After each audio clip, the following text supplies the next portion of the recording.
আমরা মানুষেরা আদর, যত্ন, স্নেহ, ভালোবাসার প্রত্যাশী, কিন্তু এগুলো কে কাকে কিভাবে আর কতটুকু দেবে, কে কার কাছে কিভাবে কতটুকু পাবে, ভাবতে ভাবতেই সময় শেষ হয়ে যায়। কারো জীবন পেয়ে পূর্ণতায় ভরে যায়, আর কারো না পেয়ে শূন্যতায় ডুবে যায়। মন ছুঁয়ে গল্প চ্যানেলে আপনাদের সবাইকে স্বাগত। বর্ষার বিকেল, মফস্বলের ছোট শহর কৃষ্ণনগর। সেই রেললাইনের ধারেই দাঁড়িয়েছিল নীল। হাতে পুরনো একটা চিঠি। চিঠিটার কাগজ হলতে হয়ে গেছে, কিন্তু মনের কষ্টটা এখনো একদম টাটকা আছে। চিঠির ওপরে লেখা, তোমার কাছে মিথ্যে বলেছিলাম নীল। নীল, মেঘলা আর অয়ন, তিনজনের বন্ধুত্ব শুরু হয়েছিল কলেজে। তিনজন সব সময় একসাথে থাকতো। চায়ের দোকান, নদীর ঘাট, কলেজের ফেস্ট, সব জায়গায় একজনের মুখ দেখলে সবাই আরও দুজনকে খুঁজত। কিন্তু আস্তে আস্তে নীল বুঝতে পারে সে মেঘলাকে ভালোবেসে ফেলেছে। মেঘলা ছিল খুব সাধারণ মেয়ে। তেল দেওয়া বেনি, সালোয়ার আর চোখ ভরা স্বপ্ন।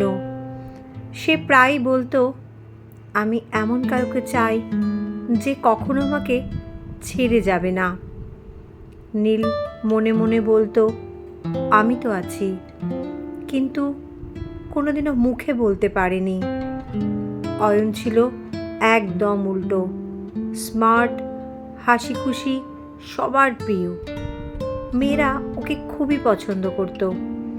একদিন কলেজের পেছনের মাঠে অয়ন হঠাৎ নীলকে বলল, দেখ, আমি মেঘলাকে প্রপোজ করব ভাবছি। নীলের বুকটা ছট করে কেমন কেঁপে উঠল, তবুও জোর করে হাসল। ভালো কথা, কর। সেদিন রাতে নীল অনেক কেঁদেছিল, কিন্তু বন্ধুত্ব নষ্ট হয়ে যাবে ওই ভেবে নিজের ভালোবাসাটা নিজের মনের মধ্যেই চেপে রেখেছিল। কয়েকদিন পর থেকেই মেঘলা আর অয়ন সম্পর্কে জড়িয়ে গেল। নীল দূর থেকে দেখত, কষ্ট পেলেও কোনোদিনও মুখে প্রকাশ করত না।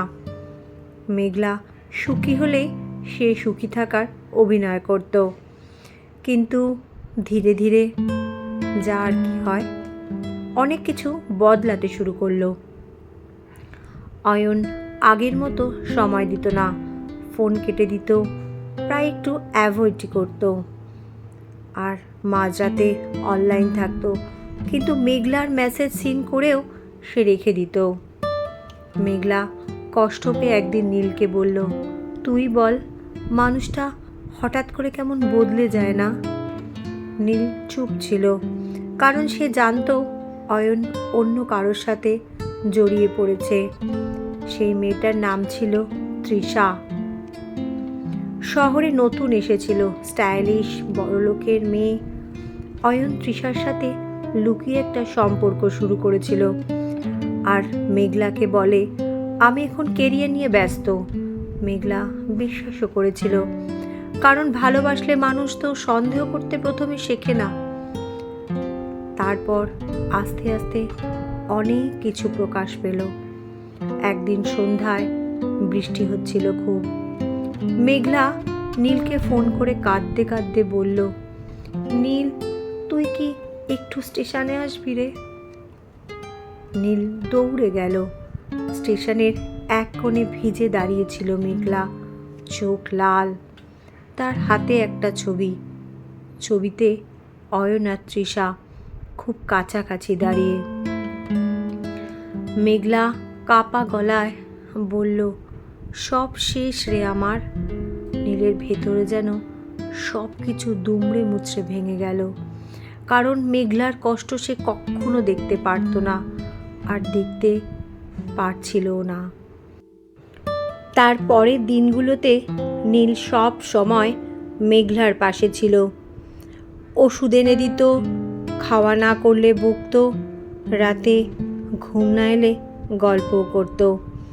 মেঘলা ধীরে ধীরে কেমন যেন আবার সুন্দর জীবন পেতে শুরু করলো আর হাসতে শুরু করলো। আর একদিন নদীর ঘাটে বসে হঠাৎ নীলকে মেঘলা বলে বসলো, জানিস, তুই না থাকলে হয়তো আমি বাঁচতাম না। নীল শুধু হেসেছিল। সারাক্ষণ যেন নীলের সংস্পর্শ মেঘলা চাইতে লাগলো। কয়েক মাস পরে মেঘলা নিজেই নীলকে বলল, আমি তোকে ভালোবাসি নীল। নীল বিশ্বাস করতে পারেনি যে মেয়েকে এতদিন দূরে ভালোবেসেছে সে আজ নিজে এসে হাত ধরেছে। সেদিন নীলের মনে হয়েছিল এত কষ্টের পরও হয়তো তার সুখ এসেছে। কিন্তু ওই যে, এখানেই গল্পের শেষ না। একদিন নীল জানতে পারল আবার মেঘলা গোপনে অয়নের সাথে কথা বলছে। প্রথমে সে বিশ্বাস করেনি, কিন্তু এক রাতে নিজেই দেখল স্টেশনের পেছনে অয়ন আর মেঘলা দেখা করছে। নীলের মাথাটা কেমন ঘুরে গেল। সে দূর থেকে শুনল অয়ন বলছে, আমি ভুল করেছি মেঘ, তুই ছাড়া আমি থাকতে পারছি না। আর মেঘলা কাঁদতে কাঁদতে বলছে, আমি তো ভুলতেও পারিনি তোকে। সেদিন নীল কোনো ঝামেলা করেনি, চুপচাপ বাড়ি ফিরে গিয়েছিল। কারণ জীবনের প্রথমবার সে বুঝল সবচেয়ে ভয়ঙ্কর চিটিং হলো যখন কেউ তোমার ভাঙা হৃদয় জোড়া লাগিয়ে আবার সে নিজেই ভেঙে দেয়। কয়েকদিন পর মেঘলা নীলের সাথে দেখা করতে ডাকলো। নদীর ঘাটে এসে বসলো। আমি খুব কনফিউজ ছিলাম নীল, আমি তোকে কষ্ট দিতে চাইনি।